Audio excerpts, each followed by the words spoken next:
isso passa a ser passado. Sua vida doravante é uma vida vitoriosa, uma vida por cabeça, uma vida santa, porque você encontrou o verdadeiro Pai. Encontrou o verdadeiro Deus. Os outros eram falsos, que se chamavam deuses. Porque são duas sementes. E a semente do maligno, ela parece mais com Deus do que os filhos de Deus. Eles fazem mais esforço para mostrar Deus do que nós mesmos. Nós às vezes aquietamos, continuamos nosso caminho, não falamos muito do que somos, não somos de estar tagarelando, né? E eles não. Não estou ouvindo todo mundo dizendo que aquilo que eles fazem é de Deus, e é mentira. Então nós vamos estudar nessa noite a respeito dessas duas sementes que nós olhando não vemos diferença. Só quando Deus toca é que sabemos a diferença. Pai, no nome de Jesus, Senhor, eu não tenho nenhuma capacidade, nenhuma suficiência, Pai, para falar dos teus mistérios. Mistérios, ó Deus, revelados. Eu posso aqui estar, ó Deus, dando a direção que o Senhor nos tem dado. Mas mistérios, ó Pai, são teus. E o Senhor revela a quem o Senhor quiser. E por isso, ó Pai, eu oro nesse instante, por esta igreja, e por tantos quantos, ó Pai, estarão nos acessando pela internet. Que o Senhor esteja revelando em cada coração, Pai, a existência de cada um, a personalidade de cada um, o Espírito, Pai, para que ninguém vos faça presa sua, por meio de filosofias e vãs sutilezas, segundo a tradição dos homens, e não segundo os rudimentos do mundo, e não segundo Cristo. Amém? Então Paulo diz assim, olha, tome cuidado. Por quê? Porque são duas sementes parecidas. Eu não sei quem aqui conhece uma lavoura de trigo. Alguém conhece uma lavoura de trigo? Não conhecem? Só tem minha esposa aqui que conhece, que nós viemos lá do Paraná, onde tem muita plantação de trigo, nós conhecemos. A lavoura do trigo e a lavoura do joio, elas são idênticas. Você olha, não vê diferença nenhuma. Você diz para o joio, é trigo, você diz para o trigo, é joio. Mas não é. Eles são diferentes. E onde aparece a diferença? Quando eles produzem frutos. Quando eles amadurecem. Quando os cachos de trigo, que parecem arroz, quem conhece arroz sabe, os cachos de trigo, os cachos do trigo dobra, inclina, os cachos do joio fica ereto. Aí é que mostra a diferença. Como é que se mostra a diferença de um filho de Deus e um filho do diabo? Quando ele vai produzir o seu fruto. O fruto do filho de Deus é bom. É de humildade, é de graça, é de paz, é de amor. O fruto dos filhos do diabo, quer dizer, do joio, que fruto que ele tem? É de morte, é de corrupção, é de droga, é de um tanto de coisas aí que ele faz. Só aí é que aparece realmente quem é de Deus e quem não é. Porque nós vimos no livro de João, aquele que é nascido de Deus não vive pecando continuamente. Porque a semente de Deus está em você. Mas aquele que não é de Deus, peca, e faz, e acontece, bate, mata. Então, a diferença só está aí, amados. Então vamos ver aí João 8,44. Nós temos alguns versículos aqui, e vai no total mais ou menos de uns 60, só, né? Graças a Deus, mas vamos devagarinho. João 8,44. Jesus falando com os filhos da perdição, que estavam discutindo com ele, E ele disse assim: vós tende por pai ao diabo. Ele dizia: Abraão é nosso pai. Nós podemos todas as coisas porque nós não nascemos em pecado. Jesus disse para ele: olha, vocês tendem por pai ao diabo e quereis satisfazer os desejos do vosso pai. Ele é homicida desde o princípio e nunca se firmou na verdade. Porque nele não há verdade. Quando ele profere mentira, fala do que lhe é próprio. Porque é mentiroso e pai da mentira. Amado, Jesus estava questionando com algumas pessoas que queriam vencê-lo. Queriam derrotar Jesus na palavra. E dizendo que eles eram melhor do que Jesus. Eles eram melhor porque eles teriam nascido sob a circuncisão de Abraão. Eles não eram pessoas pecaminosas. Mas Jesus disse: olha, o teu pai é o diabo. Por quê? Jesus disse para ele: porque o fruto que ele estava produzindo naquela hora era frutos maus. Os outros abaixavam a cabeça, acreditavam em Jesus, seguiam Jesus, pediam para Jesus curar, abençoar a família, abençoar o filho, abençoar. Eles não, eles estavam querendo derrotar o Senhor. Então, amados, no mundo, no seio da sociedade, eu poderia dizer,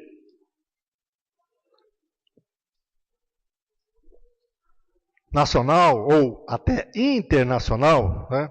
De um modo geral, toda a sociedade, existe uma ciência, quer dizer, um estudo, que chama mitomania, que quer dizer o quê? É o universo da mentira, é estudar para mentir, para enganar, estudar para poder distorcer o que é certo pelo errado. Isso é uma cultura do nosso povo, principalmente. Né? E isso prospera, mano. Uma mentira bem falada, bem organizada, bem elaborada, atrai um punhado de pessoas e muitos filhos de Deus que vão pensando que aquela mentira é verdade. Quando Lúcifer entrou no paraíso através de uma serpente e conversou com Eva, Eva acreditou na conversa da serpente, esqueceu a palavra de Deus e foi dar crédito a uma mentira. Acho que qualquer pessoa que chegar, Deus, eu quero ir para o céu, eu vou para o céu. Mas isso não é verdade. Porque existe duas sementes, nós estamos falando sobre ela, e a que mais quer ir para o céu, a que mais está fazendo coisa para ir para o céu, é a semente do inferno. Com mentira, com engano, com sinais de prodígio. Eles estão fazendo uma verdadeira busca de pessoas e dizendo, olha, a voz do povo é a voz de Deus. Amado, não é assim. A voz do povo nunca foi a voz de Deus. A voz de Deus é essa que nós estamos falando aqui. É a palavra de Deus, essa é a voz de Deus. A voz do povo não. Então, por isso, lá no livro de Gênesis, capítulo 3, verso 15, eu já citei alguma coisa a esse respeito aqui, mas vamos lá. Disse Deus, quando houve aquela tragédia no Éden, né? Todo mundo conhece a palavra, à exceção de alguns que não conhecem, mas depois você pode ficar conhecendo. Né? É muito falado isso, o pecado de Eva, o pecado de Adão, comeu da maçã, comeu não sei o quê. Né? Então, quando houve aquela tragédia, Deus chegou e disse para a mulher, porém inimizade entre ti, a mulher, e entre a sua descendência e a sua... Aqui tem duas palavras aí que precisa ser trocada. Aí está tua descendência e teu descendente. Dizendo, esta te ferirá a cabeça e tu lhe ferirá o calcanhar. Então, a descendência da mulher e o descendente de Satanás teriam inimizade, seriam inimigos. Já falei aqui outro dia a respeito de uma mulher, quando vê uma cobra, vai lá para matar a cobra, mata, enquanto a cobra estiver mexendo um pouquinho, ela está batendo. Né? Isso é de raiva de que a serpente lá, né? Mata mesmo. Mas é a inimizade. E o descendente da mulher, com a descendência da serpente, já foi declarado inimigo. Então, Deus estava já separando o filho de Deus e o filho da serpente, que nasceria do mesmo ventre. Nós vimos lá, Gênesis 4, de 4 a 5, Gênesis 4, Abel e Caim foram duas pessoas que nasceram do mesmo ventre. Um nascido por intermédio de Satanás e o outro nascido por intermédio de Deus. O que nasceu por intermédio de Satanás, que era Caim, né? E o outro que nasceu, que era Abel. Diz assim, Abel também trouxe dos primogênitos das suas ovelhas e da sua gordura. Ora, atentou Deus para a oferta de Abel, mas para Caim e para a sua oferta não atentou. Pelo que irou-se Caim fortemente e descaiu-lhe o semblante. E nós sabemos o que aconteceu. Ele levou o irmão lá pelo campo e lá matou o irmão. Por que ele matou? Vamos lá. 1 João 3,12. Diz assim, não sendo como Caim. Olha, observe, amado. Nós não podemos agir ou nem ao menos ponderar qualquer coisa como Caim, que era do maligno e matou seu irmão. E por que o matou? Porque as suas obras eram más e a de seu irmão era justa. Duas sementes. Uma semente boa para a salvação e uma semente maligna para a perdição. Continuando. Mateus 13, 29 e 30. Vamos lá, vamos acelerar. Mateus 13, 29 e 30, falando das duas sementes ainda. Ele, porém, disse, não, para que, ao colher o joio, não arranqueis com ele também o trigo. Deixai crescer ambos junto até a ceifa. E por ocasião da ceifa, direi ao ceifeiro, ajuntai primeiro o joio, atai-o em molho, para o queimar. O trigo, porém, recolhei-o no meu celeiro. Então, quando perguntaram a Jesus, a parábola traz esse foco, né? Diz Jesus, você não semeou boa semente no seu campo? Ele disse, semeou. Ele disse, mas como é que tem o joio misturado? Perguntaram a ele disse assim, olha, foi o inimigo que semeou o joio. Ele disse, então quer que nós vamos arrancar o joio? Jesus disse, não. Deixa o joio crescer junto com o trigo.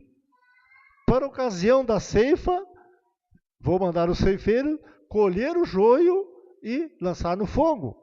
E depois ceifa o trigo e coloca no meu celeiro.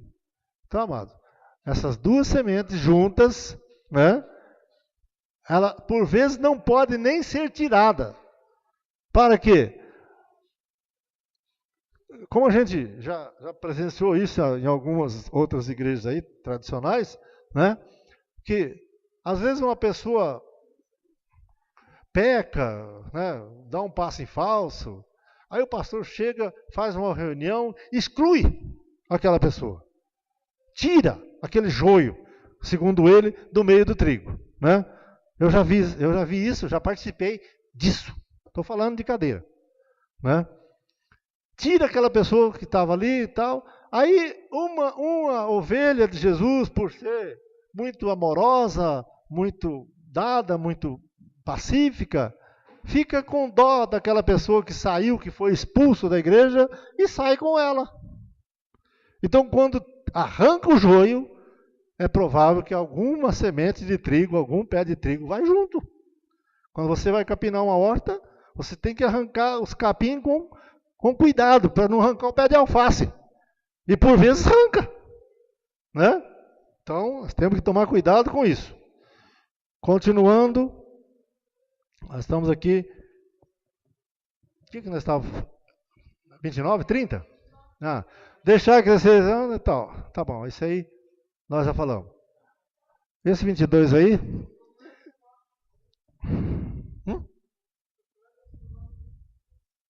Eu perdi o fio da meada aqui. Deixa eu ver onde é que eu estou aqui. Deixa eu me concentrar aqui. Romanos 9, 22. Ele, porém, disse: não. E que direi? Se Deus, querendo mostrar a sua ira e dar a conhecer o seu poder, suportou com muita paciência os vasos da ira preparados para a perdição. Olha, mano. Deus suportou o próprio Satanás. Suportou os vasos da ira, que foram preparados para a perdição. Mas Deus é longânimo e sabe o que faz, e quando faz, e porque faz, e faz quando quer, e Ele pode todas as coisas. Então, se Ele tolera alguém no meio do povo dele, ainda que aquela pessoa está fazendo coisas que desabonem, que talvez até macule a igreja, né? Mas se ele quer tolerar alguém, ele tolera. Nós não temos nada com isso. Nós não vamos passar na frente de Deus para fazer justiça. A nossa justiça não pode ser manifesta aos homens. Nós temos que ser justos em nós e não para manifestar alguma coisa de Deus. Deus faz a justiça como Ele realmente quer. Ele suportou os filhos da ira, os vasos da ira, né? Com muita paciência, porque de antemão ele sabia que aqueles vasos estariam preparados para a perdição. Mesmo que estivesse causando algum dano à congregação, aquilo era pacificamente resolvido. Bom, o que é que nós temos aí? A palavra à frente, o que é? Que eu perdi mesmo aqui, ó.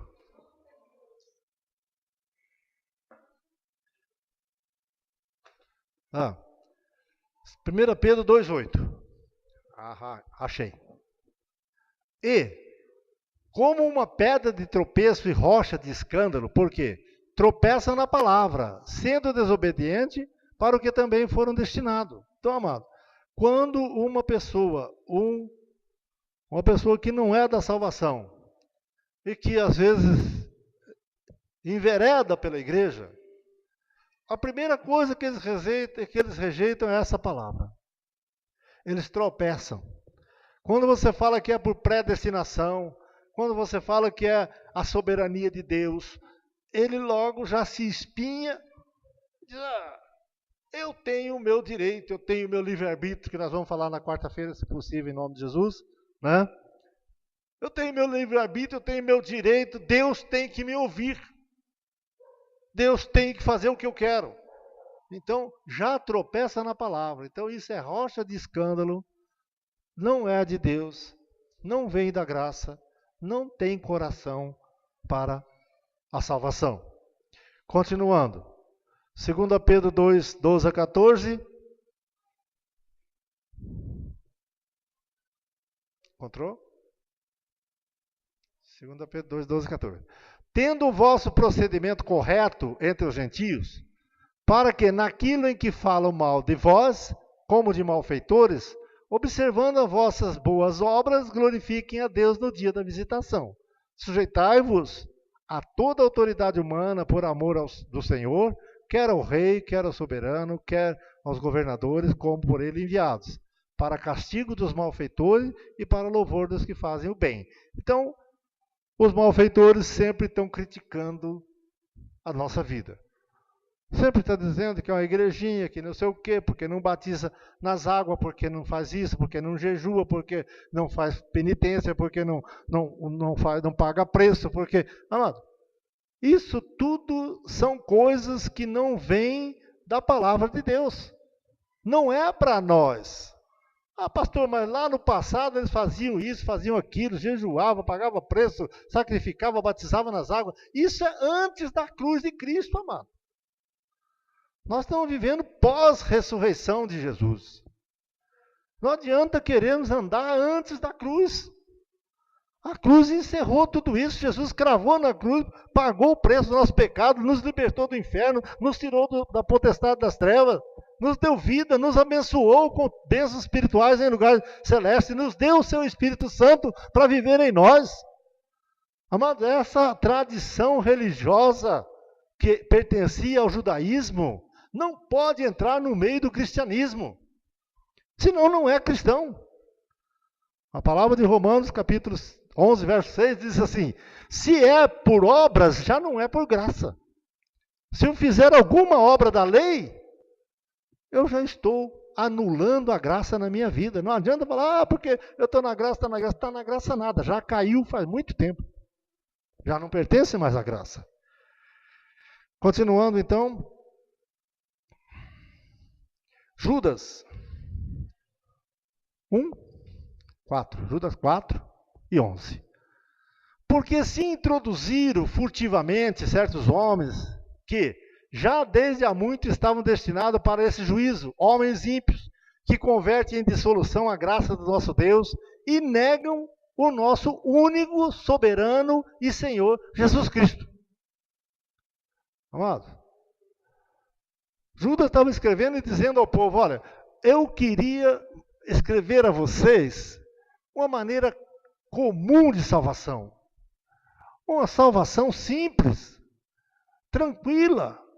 Mas eu exorto vocês para que batalhem pela fé. Aí ele explica. Por quê? Porque introduziram muitas pessoas no meio do Evangelho de Jesus Cristo e dissimularam e perverteram. Quem eram esses? Homens ímpios. Eram filhos do diabo, que entraram no meio da igreja de Jesus e eles conheciam alguma coisa de Deus. Porque eles falavam com muita propriedade daquilo que eles tentavam persuadir as pessoas.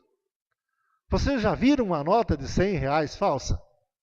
Ou de 50? Alguém já viu? Nunca viu? Uma de 10. Uma de 10 falsa. Olha, mano. Se ela não tiver as mesmas características de uma original, ela é pega na primeira palavra. No primeiro que ele for dar a nota, ele já desmascara a pessoa.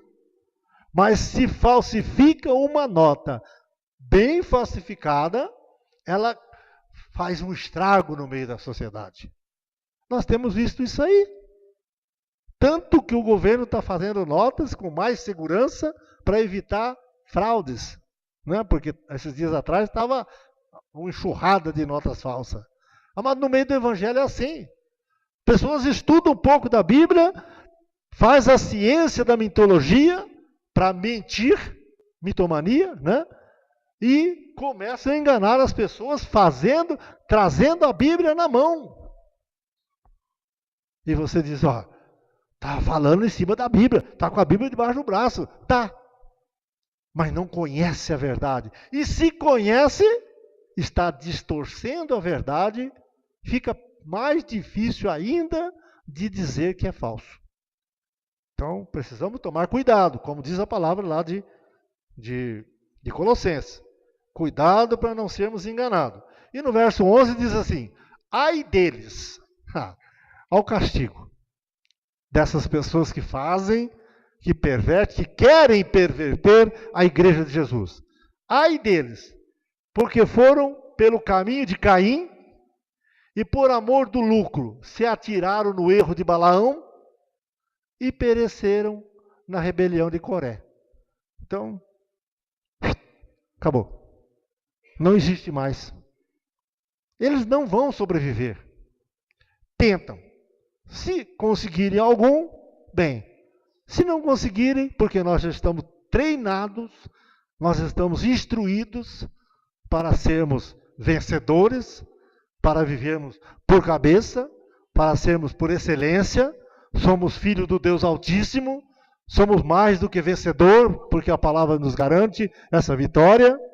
Então, amado, contra nós não vale encantamento, arma forjada não pode prosperar. Então, amado, nós estamos seguros nas mãos de Deus. Lá no Salmo 91, ele diz, aquele que habita no esconderijo do Altíssimo descansa na sombra do Onipotente. E o que ele diz de Deus? O Senhor é meu refúgio, é a minha segurança, é o meu baluarte, é meu escudo, o Senhor é a minha vida, o Senhor é o meu Senhor, é o meu Deus, é o meu pastor, o Senhor é tudo para mim. E aí eu posso habitar no esconderijo do Altíssimo tranquilo. Porque a palavra diz, aos teus anjos dará ordem a teu respeito, para te guardar em todos os teus caminhos, para que não tropece em pedra. E mais, não temerás espanto noturno, nem peste que voa de dia, nem mortandade que assola meio-dia, nem AIDS, nem vírus da gripe suína, nem vírus de qualquer coisa, nem virose, nem nada. Os anjos de Deus estão ministrando em nosso favor. O Espírito Santo de Deus que move em nós está nos guiando o caminho da verdade. Nós temos segurança em Deus, estamos treinando aqui para sermos vencedores em tudo. Vai sair daqui muitas pessoas que serão teólogos, serão pastores, serão bispos, serão apóstolos, jovens que serão cantores, serão louvadores, adoradores do Senhor. Estará saindo deste lugar. Em nome de Jesus, amém, amado? Digam graças a Deus. Diga, eu estou no lugar certo. Diga, eu tenho Deus certo. Diga, o meu Senhor é poderoso para me guardar de todo mal, porque nenhum mal me sucederá, porque eu sou por cabeça. Eu sou vencedor, porque assim Deus quer. Amém? Amém. Nós estamos terminando aqui, amados, essa palavra. Estamos parando por aqui. Nós voltamos com ela daqui mais alguns dias. Faz parte, né? Nós temos ainda muitas instruções a dar. Não tantas, mas uns 60%, 70% da mensagem nós conseguimos falar. Amém? Falta mais um pouco, mas isso nós voltamos aí.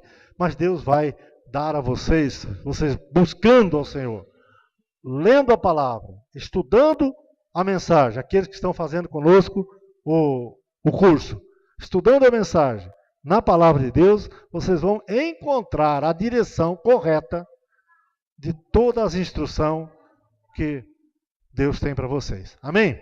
Então vamos ficar em pé, vamos agradecer ao Senhor, vamos orar.